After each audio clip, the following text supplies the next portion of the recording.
கேரள மாநிலம் இடுக்கி மாவட்ட எல்லையான போடி முந்தல் சோதனைச் சாவடியில் சுகாதாரத்துறையினர் நிபா வைரஸ் குறித்து தீவிர பரிசோதனைகளில் ஈடுபட்டு வருகின்றனர். கூடுதல் தகவல்களை வழங்குவதற்காக எமது செய்தியாளர் பீர் முகமது இணைப்பில் காத்திருக்கிறார். பீர் முகமது, கூடுதல் விவரங்கள் என்ன பதிவு பண்ணலாம்?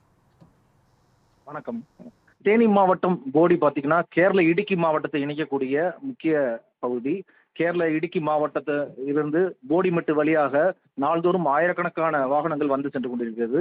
இப்ப கேரள இடுக்கி மாவட்டத்துல, மலப்புரம் மாவட்டத்துல ஒரு இளைஞர் நிபா வைரஸ் காரணமாக இறந்ததாக தகவல் வெளியான நிலையில் பாத்தீங்கன்னா, தமிழகத்தில் உள்ள கேரள எல்லைப் பகுதிகளில் அதாவது காய்ச்சல் பரிசோதனை செய்வதற்காக தமிழக அரசு 24 மணி நேரம் பரிசோதனை செய்வதற்காக உத்தரவிட்டுள்ளது. இந்நிலையில் பார்த்தீங்கன்னா, இடுக்கி மாவட்டத்தை இணைக்கக்கூடிய அந்த போடிமெட்டு மலைச்சாலையில் வர வாகனங்களை போடி அருகே உள்ள முதல் சோதனை சாவடியில் தற்போது தீவிரமாக சுகாதாரத்துறையினர் பரிசோதனை செய்து வருகின்றனர்.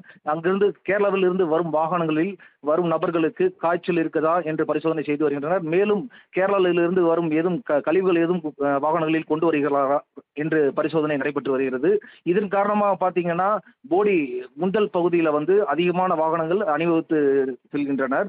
மேலும் பார்த்தீங்கன்னா, போடிமெட்டு அருகே பார்த்தீங்கன்னா கேரளாவிலிருந்து வரும் நபர்கள் அங்கே உணவு அருந்துவது வழக்கம். அங்கு பரிசோதனை செய்தால் இந்த நிபா வைரஸ் பரவலை தவிர்ப்பதற்கு வாய்ப்புள்ளதாக கூறப்படுகிறது. இந்நிலையில் பார்த்தீங்கன்னா, இங்கு போடி முந்தலில் இருந்து 22 கிலோமீட்டர் தொலைவில் உள்ள இந்த போடிமெட்டு மலைப்பகுதியில் நிபா வைரஸ் பரிசோதனை செய்ய வேண்டும் என அப்போது மக்கள் வேண்டுகோள் விடுத்துள்ளனர். மேலும் பார்த்தீங்கன்னா, தேனி மாவட்டத்தில் கம்பம், குமுளி, போடிமெட்டு ஆகிய 3 பகுதிகள் கேரளா இணைக்கும் முக்கியமான பகுதி.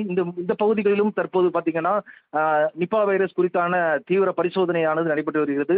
மேலும் பார்த்தீங்கன்னா, பரிசோதனை மட்டும் செய்யாமல் இந்த மருத்துவ முகாம் ஒன்றினையும் அங்கே அமைத்தால் பார்த்தீங்கன்னா இந்த நிபா வைரஸ் பரவலை தமிழகத்தில் வருவதை தடுக்கலாம் எனவும் சமூக ஆர்வலரும் பொதுமக்களும் கோரிக்கை விடுத்துள்ளனர். சரவணன், தாங்கள் வழங்கிய தகவல்களுக்கு நன்றி பீர் முகமது.